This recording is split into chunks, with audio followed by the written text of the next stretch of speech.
നമസ്കാരം, മദർ യൂണിവേഴ്സിലേക്ക് സ്വാഗതം. നമുക്ക് നോക്കാം ഡിസംബർ മാസത്തിലെ നിങ്ങളുടെ എനർജി എന്താണ്. ഓക്കെ, ലൈക്ക് സബ്സ്ക്രൈബ് ചെയ്ത് നിങ്ങളുടെ എനർജിയെ കാർഡ്സിന് നൽകുക. പ്രപഞ്ചശക്തിയോട് ഗ്രാറ്റിറ്റ്യൂഡ് അയയ്ക്കുക. Please get me mother universe. എന്ത് ബ്ലെസ്സിംഗ് ആണ് ഡിസംബറിൽ നിങ്ങളെ തേടിയെത്തുന്നത്?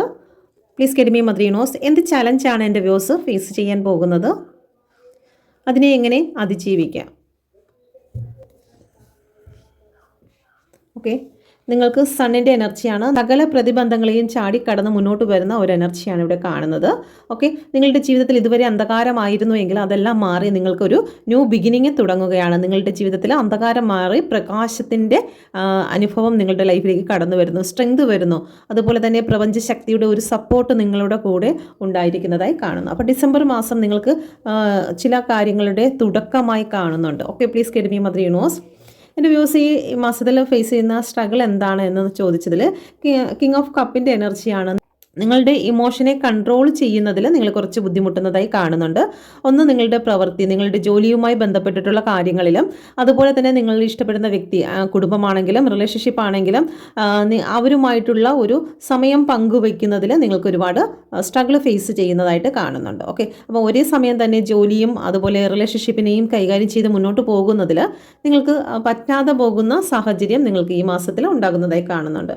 Okay, please get me mother universe. യൂണിവേഴ്സിൻ്റെ ശക്തമേറിയ എനർജിയിൽ ചോദിക്കുന്നു, ഈ സിറ്റുവേഷനെ എങ്ങനെ ബാലൻസ് ചെയ്യാം? ഓക്കെ, ഇവിടെ 6 ഓഫ് പെൻറ്റിക്കിളിൻ്റെ എനർജിയാണ്.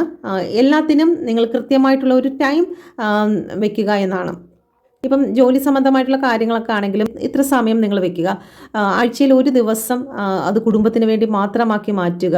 ആ ഒരു സമയം നിങ്ങളുടെ ഫോൺ പൂർണ്ണമായും മറ്റുള്ള എല്ലാ കാര്യങ്ങളിൽ നിന്നും മാറ്റി നിർത്തി മുന്നോട്ട് കൊണ്ടുപോകാൻ ശ്രമിക്കുക. ഇപ്പോൾ കുടുംബത്തിനോടാണെങ്കിലും റിലേഷൻഷിപ്പിനോടാണെങ്കിലും അധികമായിട്ട് എവിടെ എന്ത് കൊടുക്കുന്നോ അത് നമുക്ക് തന്നെ അവസാനം ബുദ്ധിമുട്ടുണ്ടാക്കുന്ന എനർജിയാകും. അധികമായി കിട്ടുന്നത് ഒന്നിനും വാല്യൂ കാണില്ല എന്നുള്ളതാണ്. ഇപ്പം നിങ്ങൾ ഓഫീസിലോ ജോലി സ്ഥലത്തോ നിങ്ങൾ കൂടുതലായിട്ട് സമയം കൊടുത്ത് നിങ്ങളുടെ പൂർണ്ണ ആരോഗ്യവും കൊടുത്ത് നിങ്ങൾ ജോലി സ്ഥലത്ത് വർക്ക് ചെയ്യുന്നെങ്കിൽ അവർ അതിന് വാല്യൂ കൽപ്പിക്കത്തില്ല. ഓക്കെ, നിങ്ങൾ കടന്നാവും അങ്ങ് ചെയ്തോളും എന്നുള്ള രീതിയിൽ നിസ്സാരവൽക്കരിക്കും. അതുപോലെ തന്നെ കുടുംബത്തിനാണെങ്കിലും റിലേഷൻഷിപ്പിനാണെങ്കിലും നിങ്ങൾ ഒരുപാട് സമയം കൊടുത്ത് സംസാരിക്കുകയും അവരുടെ ആവശ്യങ്ങൾക്ക് വേണ്ടി നിങ്ങൾ ചെല്ലുകയും ചെയ്യുന്ന സമയത്ത് അവർ യാതൊന്നിനും അവരും വാല്യൂ തരില്ല. വാല്യൂ തരുന്നു എന്ന് നമ്മളുടെ ചിന്ത മാത്രമാണ്, ഒരിക്കലും അവരതിന് വാല്യൂ തരത്തില്ല. അപ്പോൾ എന്ത് കാര്യവും നിങ്ങൾ ഈക്വലായിട്ട് ചെയ്യുവാൻ ശ്രമിക്കുക. എന്ത് ചെയ്യുമ്പോഴും നിങ്ങൾ അതിൻ്റെ പരിധി കണക്കാക്കി എല്ലാ കാര്യങ്ങളും ചെയ്യുക എന്നാണ് യൂണിവേഴ്സ് ഇവിടെ പറയുന്നത്. ഓക്കെ, അപ്പോൾ നിങ്ങൾക്ക് ഇത് റെസനേറ്റ് ആകുന്നുണ്ടോ എന്ന് നോക്കുക.